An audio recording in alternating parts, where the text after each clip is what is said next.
Сондықтан ол тоқтап қалмайды. Ол өссе ұлықтымен, қыз өссе қылықтымен ауылдас болған халықпыз. Біз қашаннан ұлым тынысым, қызым өрсін деген елміз. Бүгінде мына онсызда мына ұлттық рухымыздың тамыры байланып, бүгінде мына өгей ұлдың мазағына айналып бара жатқан заманда құдалық керек пе деп айтудың өзі бұл ұят нәрсе. Құдалық бұл өте киелі ұғым. Құдалыққа жеткенде, жетпегенде арманда. Ең басты бар болса бергенге не жетсін. Ал жоқ болса біз қанағат барымен сыйласа білу керек қой. Мынау кісілердің барлық пікірі сайып келгенде барымен сыйласа білейік деңгейге келіп отыр. Енді бізде қазір әдетке айналған ғой, мына қыз жақтың құдағиына барсаң, бір тізімге список жазып береді. Құдағиға мына бәленбайды әкелесің, жеңгесіне бәленбайды әкелесің. Мүмкін оның жағдайы келмейтін шығар. Сондықтан олардан ертеңін екеуі бет тырнасып, ертеңін бір-бірімен ұялып, бір-бірінің бетіне қарай алмай жүреді. Ең бірінші құдалық сыйластығымызға сызат түспесін. Барлығында көрпеге қарай аяқ созып жасау керек деп ойлаймын. Ал анау ананы бермепті, маған норк шубы бермепті, машина мінгізбепті десе, оның бәріне назар аудармауға. Әркім шама шарқынша, қалтасы көтергенінше, жағдайына байланысты тойда жасалу керек, құдада сыйлау керек, сый сияпат берілу керек деп есептеймін. Менің ұғымымша құдаласу деген танысу ең алдыменен. Екі жақ бірін-бірі түсінісу, кімнің жағдайы қандай. Ал содан ары қарай екі құданың арасындағы мәселе. Кім не береді, кім не алады, оның бәрі екі құданың арасында ғана болу керек. Ол бүкіл жұртшылыққа жария болмау керек. Сонда құдасы келіспесе, менің шамам келмейді бұған деп, өздері ғана келісіп айту керек. Ал егер жарияға шықса, кейін қыз бен жігіттің арасына үлкен нұқсан келеді.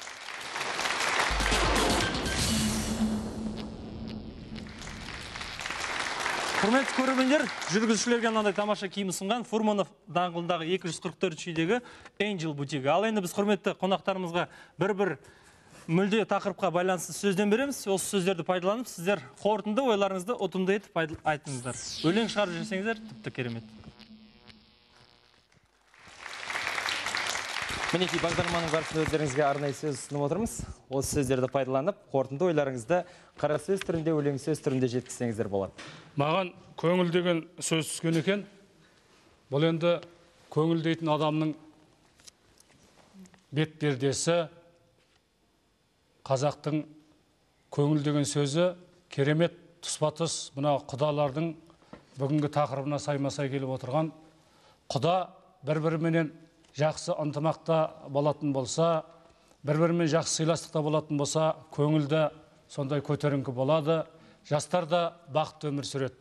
Сондықтан екі құданың 1000 жылдық құдалар, 100 жылдық күйеулер, біздің салт дәстүріміз, құдалығымыз, осы жасасып жатқан алым беріміміз, Құдай осы мәңгі содан арылмай жүре берейік деген тілек айтқым келеді. Дауыл деген сөз келіпті маған. Бұл сөзге мынандай бір мақал айтсақ болады. Дауылға жолығасың, жолығасың қазынаға жолығасың дейді. Құда болғаннан кейін жаңа құдайыңдай сыйласып, бір-бірімізбен дауласпай, бір-бірімізбен жаңағы есептеспей, тату тәтті құда болып, екі жақтағы балалардың бақытты өмір сүруін екі жақта ойластырғанымыз дұрыс қой деп ойлаймын. Қуырдақ деген сөз. Енді менің ойымша құдалықтан гөрі екі құдалардың арасындағы ара қатынас қуырдақтай тәтті болса, осы жанұяның кепілі. Өрт дейді, мынау мен өлеңдетіп айтып кетсем, барға шүкір тәуба дейді азына, жүрген жері әзіл қалжын базына, той қазаққа шашылын үстік, той қазаққа тәңір берген қазына. Осы қазынамызды сақтап, дәстүрімізді, құдалық мыңжылдығын сақтап, жас ұрпаққа жеткізіп өртеп алмай, жас ұрпаққа жеткізіп. Ал біз студия қонақтарына мектепке дейінгі бүлдіршіндерге арналған оқулық дайындайтын ойнап үйренем сауда белгісі ұсынған кеш қалмаңыздың эксклюзивті жазу кітапшасын өздеріңізге тарту етеміз. Қабыл алыңыздар. Арнайы кеш қалмаңыздың арнайы сыйы. Сондай қымбатты көрермен, бізге хат жазып хабарласудан кеш қалмаңыздар. Ендігі кезекте сөзге шешен, ойға жүйрік, таласқа ынтық болсаңыздар, хабарымызға келіп қатысыңыздар. Біздің мекен жайымыз Алматы қаласы, Желтоқсан көшесі 185-ші. Байланыс телефондарымыз 700-151. Кеш қалмаңыз бағдарламасы.